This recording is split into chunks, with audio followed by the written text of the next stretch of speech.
On se croirait devant un guichet d'énergie électrique du Congo, mais non, car cette retrouvaille des habitants du quartier Kibwende, Amfilou, vise un seul objectif, à savoir contraindre les services techniques de EKRC à venir remplacer le transformateur à l'origine des délestages excessifs dans ce quartier. Ces dames donnent de la voix contre ce préjudice causé à cette population qui menace de ne pas payer les factures du bimestre novembre-décembre à cause d'un courant de mauvaise qualité qui arrive que rarement dans les ménages. On fait une délégation pour aller les voir parce que on ne peut pas comprendre, on ne peut pas imaginer un seul instant de payer le courant qu'on ne consomme pas. Imaginez-vous, c'est une dame qui fait son petit commerce avec son courant pour payer sa facture. Mais elle n'arrive plus, même à vendre de l'eau, même à vendre le petit yaourt, le ski, elle ne peut plus. Maintenant, elle va payer le courant comment? On fait payer les gens quelque chose qu'ils ont consommé. Là, on a des boucheries, on a des nganda. On paye le facture, pourquoi on vend? Moi, j'ai un cave là. Mais la boisson n'est pas glacée. Je vais vendre comment? Et je vais payer le courant avec quoi? Ce tenancier d'une boutique d'alimentation, d'un débit de boisson et d'un moulin à farine de manioc que nous avons surpris la veille dans le noir, en paye le tribut, cela malgré ce groupe électrogène qui ne répond pas et ajoute ses charges notamment pour l'achat du carburant. Avant, on n'avait pas le délestage. Ils ont dit que non, il fallait qu'on nous mette en délestage. Et depuis qu'on nous a mis dans le délestage aussi, sauf que nous n'avons pas ce courant. Moi, le Nganda, là, je suis dans l'obscurité.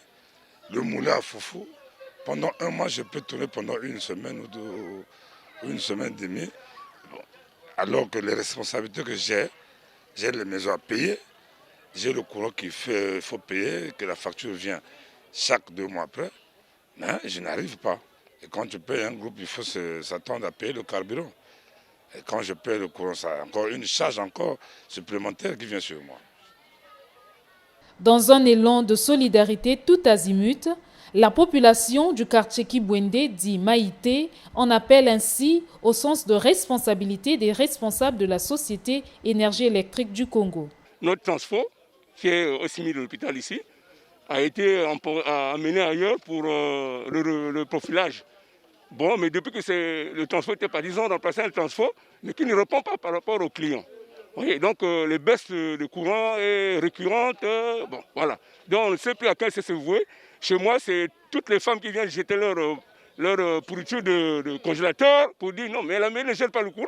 Moi, ils ont fait une commission qui va aller croiser la direction générale de l'EKRC pour qu'on puisse remédier à cette faille-là. Les factures, c'est pour prouver effectivement à la direction générale que les clients qui sont en train de réclamer, ils sont bel et bien clients de EKRC. C'est un contrat qui le lie avec ses clients. S'il n'y a pas le courant, la société ne doit pas exister. Donc la EKRC doit faire un effort pour y remédier. Cette zone confrontée au délestage incessant expose sa population à l'insécurité et au vol du matériel de la société SGEC qui est en train de construire la nouvelle avenue Mayama allant de la frontière pour la mairie Mfilou.